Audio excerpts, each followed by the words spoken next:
Hello everyone, welcome to this Ford Bronco Black Diamond trim. We have the 4-door car today, which starts at $38,000 with this inline 4-cylinder. Thank you to Supreme Rentals in Manchester, New Hampshire for providing me this car. Definitely check out their rentals on their website. So of course, before we get on the road, let's talk about the trims for the Ford Bronco. So they have 6 available trims. Today we have the Black Diamond trim, which features the heavy duty bumpers, rock rails, marine grade vinyl seats, which are really nice and comfortable. We have rubberized flooring with the drain plugs and 7-mode train management system.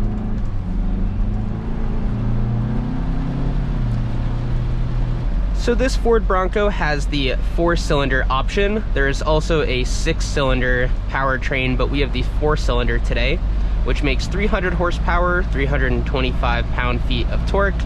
I feel like it's plenty of power for this 4,500 pound curb weight. And of course, this powertrain is paired to a 10-speed automatic. So as you can see here, we have a soft top model with the black top in this beautiful blue-gray color. Kind of reminds me of my electric Shadow in my Elantra N-Line.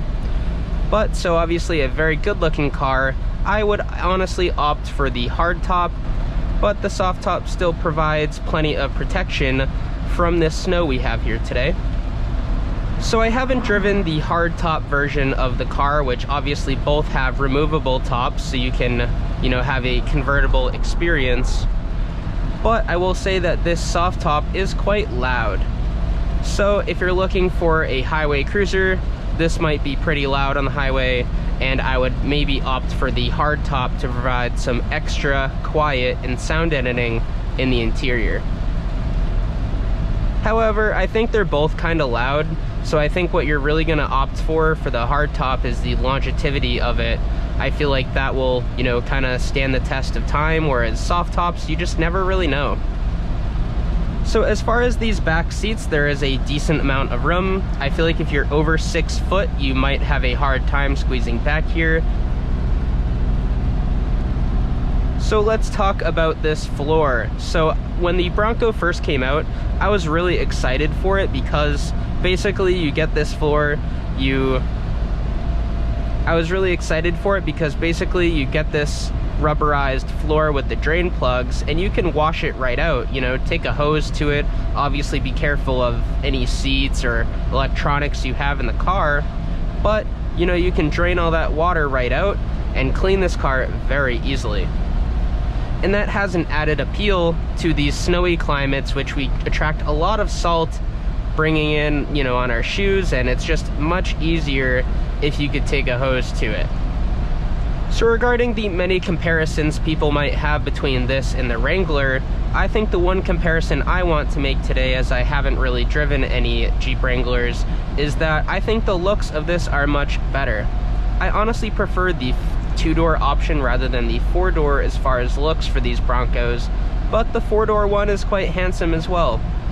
I just feel like Jeeps, obviously they have that classic legendary Jeep look that they've always had. However, it just doesn't appeal to me. So as far as ride quality, I feel like this Bronco is actually quite tame over large bumps. I feel like the large road imperfections, this thing just glides over. It'll really do well over speed bumps too, so keep that in mind.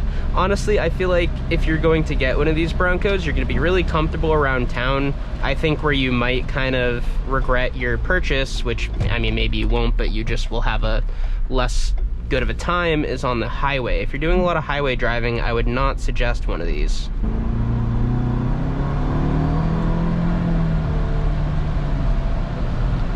So as you can see, this Ford Bronco with the 4-cylinder definitely takes a little bit of time to get to around like 50 or 60 miles an hour. You're not going to have very fast acceleration. Obviously, it's quoted for a 0 to 60 here. And I think if you're looking for, a car that could...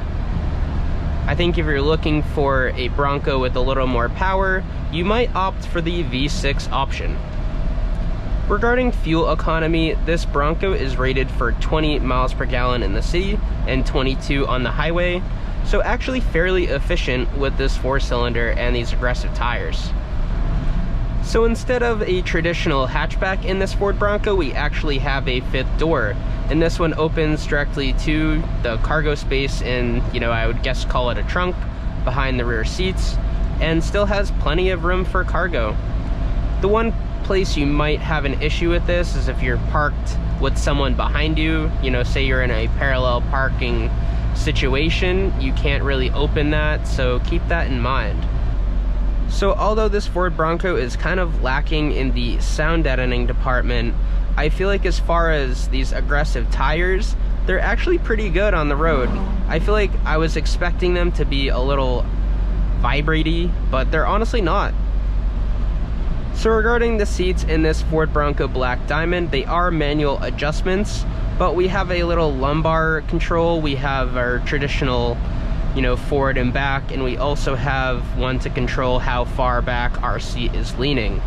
No complaints there. I feel like you can find an easy and comfortable driving position fairly simply. So we have selectable 4-wheel drive in here. We have a 4 high and a 4 low, and a traditional 2-wheel drive setting. Right now I'm in the 2-wheel drive setting because I really don't need the 4-wheel drive, as I'm not doing really any off-roading today. And although we have slippery roads, these aggressive tires and the traction control system in this Ford Bronco provide me plenty of confidence.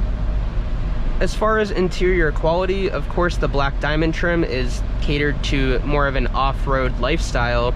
I feel like the interior quality is pretty good. We have lots of nice soft touch points. We have a leather-wrapped steering wheel.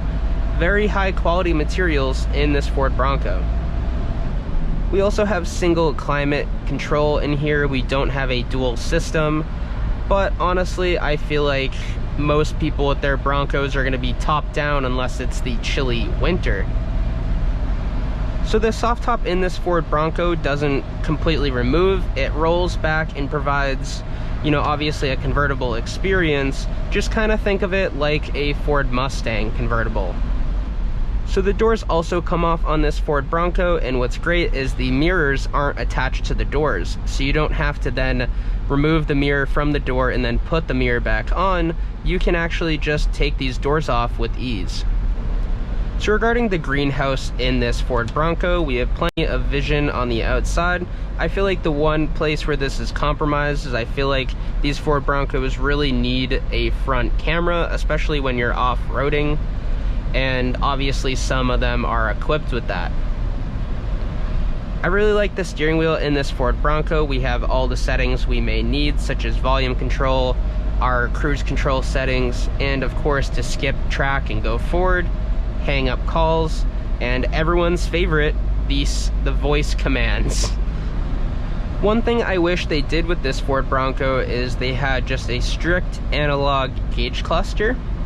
Maybe you reduce some of the capabilities that this Bronco may have in that front gauge cluster.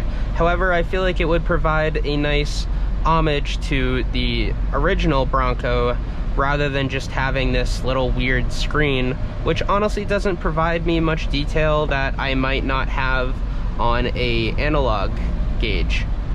I feel like the infotainment screen is enough in here, and that's kind of where I would have designed this Bronco interior. So the 10-speed automatic is quite good. I feel like when you're not hard accelerating, it's not very snappy. You almost don't feel it shifting whatsoever. I feel like when you are under hard acceleration, that's kind of where it doesn't do the best job at, providing all your power. There's obviously a good amount of time where you have torque loss in between gears. So to wrap up my thoughts on the on-road driving impressions of this Ford Bronco Black Diamond, I feel like I'm actually pleasantly surprised with how it drives on the road. It's very well mannered and still has plenty of off-road capabilities. This might be my favorite Ford Bronco trim, but I have yet to drive the rest. We're also not missing many features inside this interior. I think the one thing that people might want is heated seats, especially when the top is down in some of the cooler fall days when you're still trying to enjoy a nice fall festive ride looking at foliage and you want your butt to be warm. So with this 10-speed automatic, we do have a manual shift option. However, we don't have paddle shifters. I don't entirely think they are necessary. I haven't done a ton of off-roading, so I really can't tell if paddle shifters would be useful to you guys who do some off-roading. So let me know if you have a Ford Bronco and if you do some off-roading, if you would have liked paddle shifters inside your vehicle.